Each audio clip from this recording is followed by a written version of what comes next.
Well, hi, Jibas. I'm back with the 23 books of 2023, and it's Irish Jane Austen's best friend, A Secret Diary by Cora Harrison. Okay, haven't done one of these in a while. Here we go. Is the truth universally acknowledged that a single girl in possession of a journal must write all the secrets in it? Meet Jenny Cooper, shy, pretty, cousin of clever, sparkly Jane Austen, who has lots of handsome brothers and a vivid imagination. Here are Jenny's secrets. She has never gone to a ball. She hates her school. She longs to wear a new gown and flirt with a handsome naval officer. She wishes real life could be more like a novel. Right, so it starts off where these two girls, Jenny and Jane. Now, Jenny, okay, her actual name was Jane Cooper. She was Jane Austen's cousin. And this is based on a true event of it would happen in 1796, where um Jane and Jenny, we're just going to call her Jenny, were in this horrible boarding school. And Jane got sick, and they were, well, I'm going to say they were rescued by the family, taken back to the family home to recover, and sets up this kind of premise that it was Jenny who sneaked out, Jenny who put her cloak on, her coat on, and to deliver a letter to the Austen family saying, "We are sick, please help us. The governess is awful, she's wicked, she is just the worst." And while she's doing that, she meets handsome Captain William. Right. So bumps into him on the street, and he assists her in posting her letter, getting her home. And there's one point where she's actually walking past. She accidentally looks into a window as she's spotted. She just puts her head down and runs on. Right. That's important for further thing. So they're rescued. They're taken back to the family home. Then what governor says they're going to stay in the family home. Family home, and we get to meet the rest of the Austen family. And it's interesting too because we know Jane Austen through her work, Emma, Pride and Prejudice, Sense and Sensibility, Mansfield Park. This is Jane Austen as a teenager. This is Jane Austen as the writer. And it's quite interesting too because now Jenny, I'll be truly honest, as a character, she is a little bit boring. Okay, because first of all, she's a member of this family. She's a cousin to the Austen family, but she's there in a way on their goodwill. Now, she has her brother and an absolutely awful sister-in-law, Augusta. They just kind of push her out because she's like a burden to their family, even though they're not exactly poor. But so she's there on the goodwill of the Austen family, and that in effect kind of impacts her because she acts in a certain kind of way. She acts more kind of docile. She tries to be good. Jenny, it's never gone into detail. She's very kind of stating her issues quite directly, okay, about her feelings, but she acts in a way that is really kind of hiding secret pain about how she feels, okay, right. But one thing is this, right, is that this is the my journal, 1791. Sorry, Jane looks like she could die. It's a terrible thing to write. Jane looks like she could die, but it's even worse to have the thought jumping down into your mind every few minutes. I'm sitting here in this cold dormitory looking at Jane. Jenny light is a light that comes in from the street. It's enough that Jane's bed is next to the window. I can see her face. It's very red. It's been like that for the last few days. Right, here you go. But everyone come down with fever. Come down with fever. So, um, when they're into the Austen, when they return home, in Hampshire to the Austen family, Jane being a writer. Now this is like Jane's most um popular trait. Jane Austen being a writer, Jane Austen being a teenage writer. And it's quite interesting too of the facts that are sprinkled in of the works we're going to write. And if you know Jane Austen's work, you read with a smile on your face because this bit here, okay, right. hmm After they were gone, this is people. This is Augusta, the sister-in-law. After she leaves, she comes to visit. Oh, you're fine. Leaves, fine, whatever. I asked Jane whether she'd been writing a story, and she told me she was thinking of starting a novel where Augusta would be a clergyman's wife with a very high opinion of herself, but most other people in the town would dislike her immensely. Apparently, she was writing down some of Augusta's statements that she could use them when she started the book. That's Emma.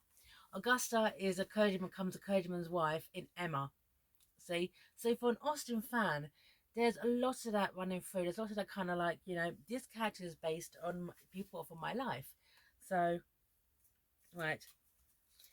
And further on, Steventon, Hampshire, because Jane's father is a clergyman, he's a tutor. All his sons are kind of going off to sea, kind of earn money. They're not poor, but they're not rich. They're more middle class, if you will. Now, when it comes to debt, that's always seems to be playing on the mind of Jane Austen's mother, Mrs. Austen.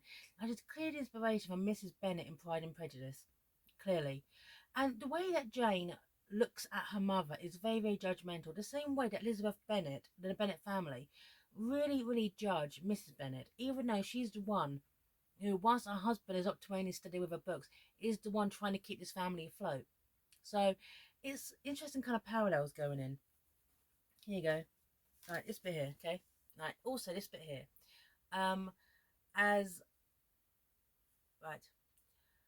And talking about like weddings, okay, and also Cassandra. There's a subplot going on with Cassandra, who is in love with a kind of man who will eventually become a clergyman, and the family refused the marriage. In real life, Cassandra Austen never married, and due to her paramour dying, and due to that, Jane Austen didn't marry either. They became like these two women with their bonnets in Winchester, right? Well, sorry, in Hampshire, but Jane Austen actually died in Winchester, buried in the cathedral, right? Right. I like the bands, don't you? It might be that some wicked baronet is leading some poor innocent girl astray, pretend to be a young bachelor, and really has a mad wife locked away in the attic of the house. As they call the bands, the chances are that one of the neighbours will jump up and say, "I know that Sir John Berkeley is married to my cousin." And ghastly pallor will come over Sir John's evil face, and he will dash from the church, jump onto his horse, and ride away, while a gentle Emma will faint away into the arms of her cousin, who secretly loved her for many years. Now that is Emma, okay, because this is like she mentally Jane Austen is working on Emma, right? That's sorry, that's Jane Eyre. That's Jane Eyre. I object. Jane Eyre was actually not published by the time Jane Eyre came later, but it kind of sets up that Jane Austen is a forward thinker. She's thinking ahead. Right, there is no objections in Jane Austen's way. Hey, I think there should have been a few. I think should have been a couple of them. Right. So it's that kind of mentality going on of their lives and the games and the balls. And also about Jane Austen's brother George. Now, historically, George Austen, a younger brother of Jane, he was born developmentally delayed. That's the most. No one's entirely sure what was going on within him, but he was developmentally delayed, and because of that, it was considered kinder. Now, sadly, at this point, people who were delayed developmentally, or born with Down syndrome, or people with spina bifida, or they were treated unkindly by society. They were treated very, very unkindly. A really good example is a young Prince John. He was a member of the royal family. I believe it was it King George's brother, and he was born delayed, and because of that, and he also had epilepsy, and because of that, he lived elsewhere from the family. He lived on the royal grounds, but not within the family. It was considered better for everyone, which may sound cruel by modern day perspective to do that, but at the time it was considered forward thinking, because institutions exist for people to abandon their children, right? So, so he's being raised elsewhere. He's being raised by the nanny of the children as they were growing up. So he's been raised in the village where it's a more comfortable environment for him, where there's less pressure. But Jane gets it into her head that this bit here, okay, right, here you go, right. How old is George? I asked. Is he younger than you? Jane shook her head. No, he's older than Henry and older than Edward. One for Edward, who managed to get a rich cousin to adopt him. He was sponsored elsewhere. Right, okay. She was nearly spitting out the words. Now that she doesn't have to bother about Edward, now she can boast about him. That makes her forget about the one child is deformed and can't speak or read or write. She tells everyone that she has 5 boys and 2 girls. I think she even managed to convince herself of that sometimes. Right. And is that why you pretended that she was a stepmother? I wish she was my stepmother. Because if she was sorry, if she were my stepmother, it would matter that I hate her. Right. So is this thing okay of taking care of George, now trying to teach him how to read? Actually, that's marvelous. Okay, at the time, George, he can't speak, read, or write, so they go down to the village where he is with his sponsor, his nanny, where they pay for his upkeep, and he's able to enjoy a more relaxed life. Okay, away from public scrutiny, away from being heard. So they get into her head to teach him how to read, to write, to, but at the same time, they never ever think about what is best for George. And also, Jane has this issue of she blames her mother for George being there, even though her father is the head of this household. That's the mentality of the time.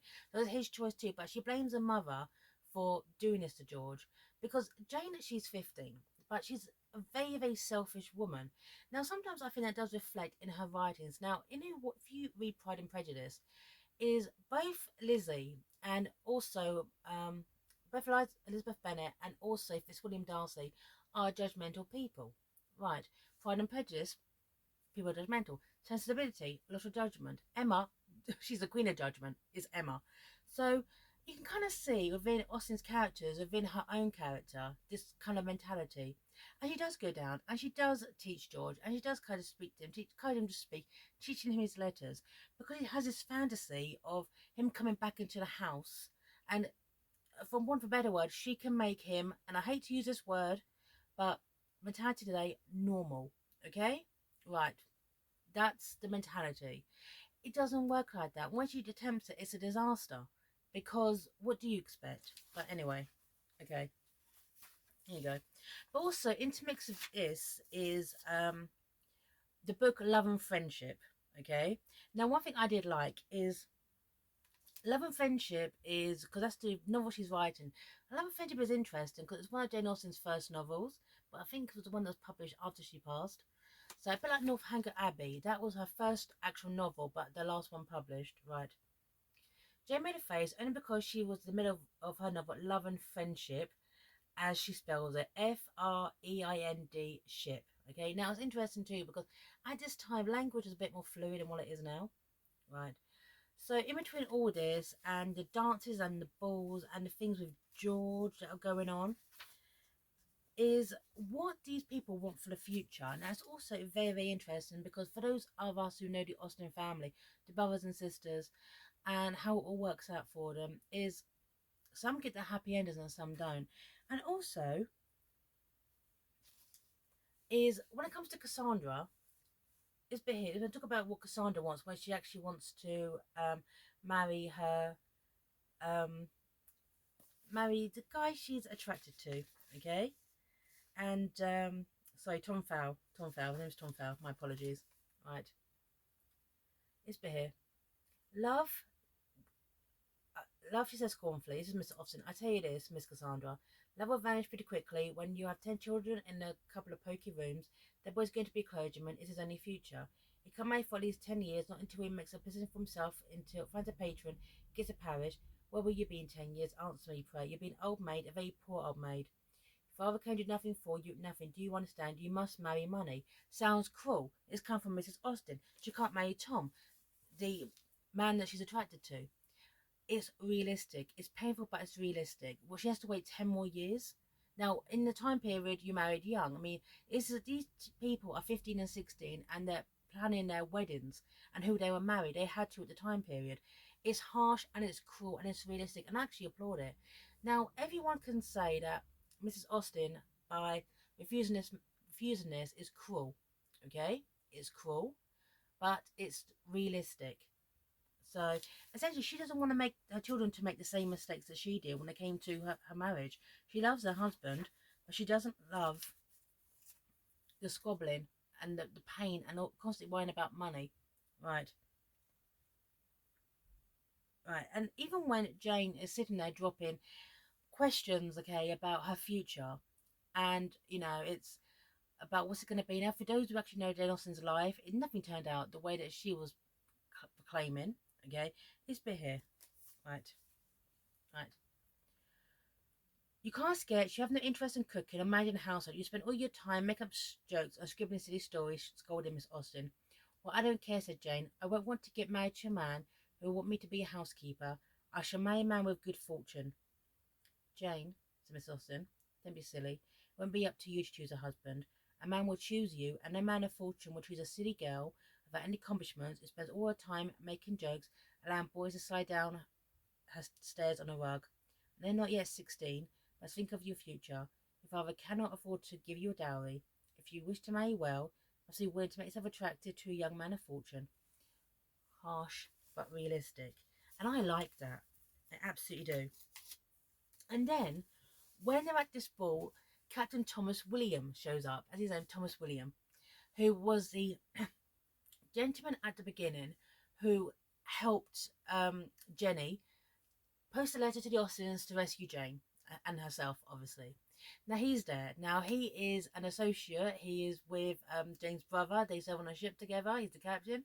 So they get to talking. Now, obviously, there is a big age gap between these two, but he's a captain, good fortune, good breeding. She has nothing. Okay, she lives on the goodwill of the Austen family because her real family don't have any inclination for her. But this is interesting because they strike up a conversation and he starts to fall for her.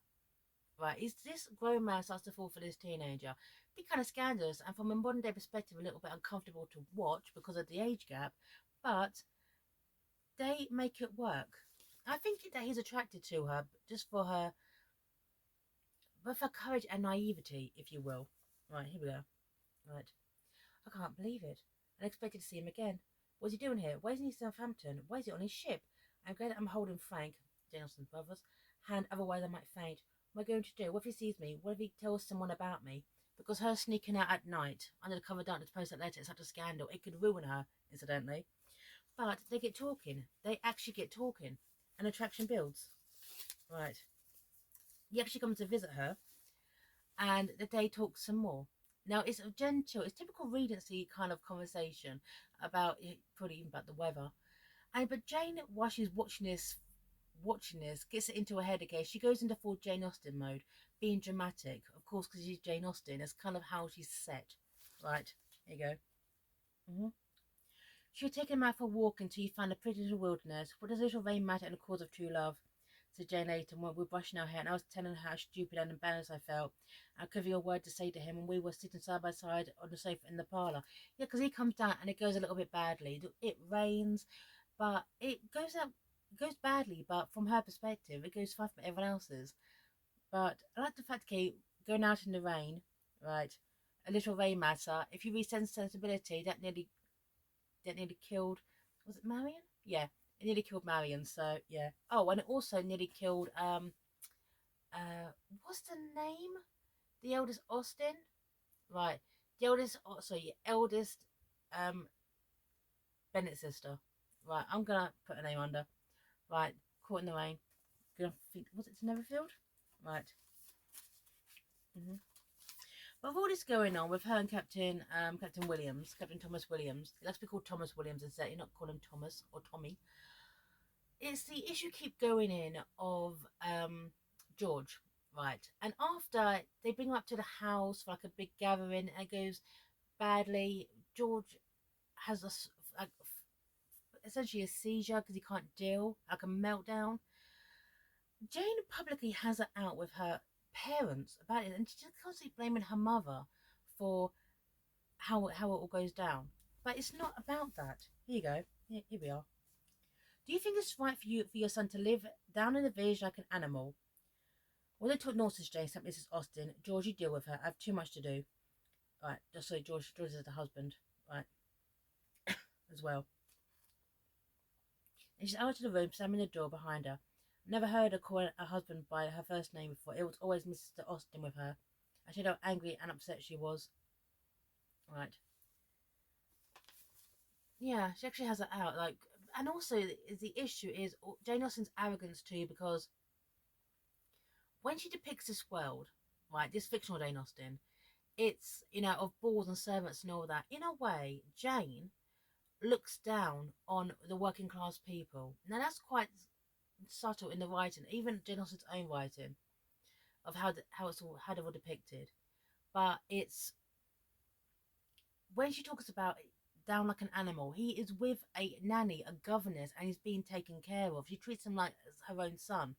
But because he's not in the main house, he's an animal. Not right, not fair, but shows how judgmental she is. She never sees it from her mother's point of view. Her mother who gave birth to this child, a loved child, a beloved child. And when they found out that he was delayed, did all they can to actually protect him, keep him safe from the world. They didn't abandon him, put in an institution. They found a safe place for him to be. From Jane's point of view, it's awful. From the Monet point of view, it's actually to be applauded. Right. Now, also, when Jenny sneaked out of the house to deliver that letter, she was seen, she was spotted. A letter is written to Augusta. Well, actually, no.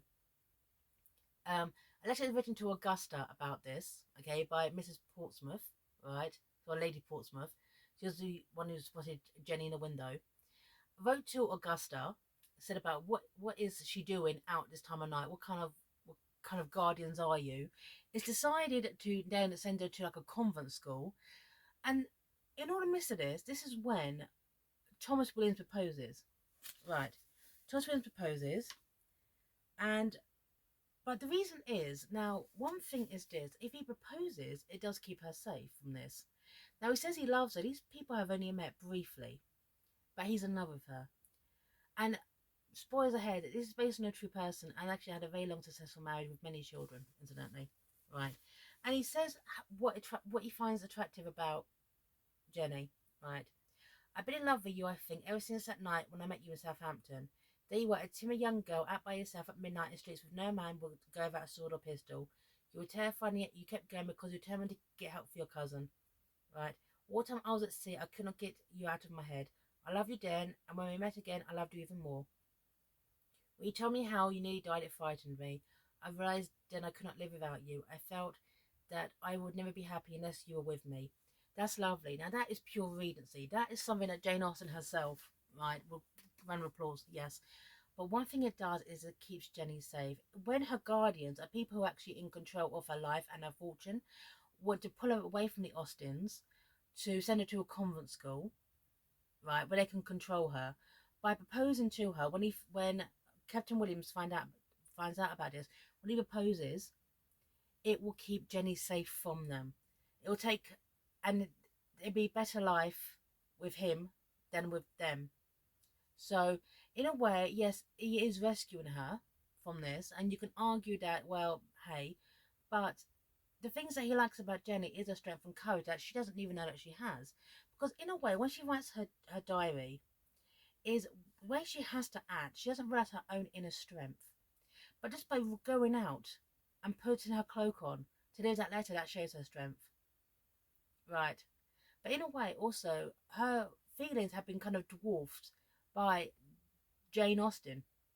So I think further along, that's when you can see more, okay, Jenny find her inner strength, if you will. However, I love the start of this book. I love the diary entries. I come back from the diary entries to what was really going on as well.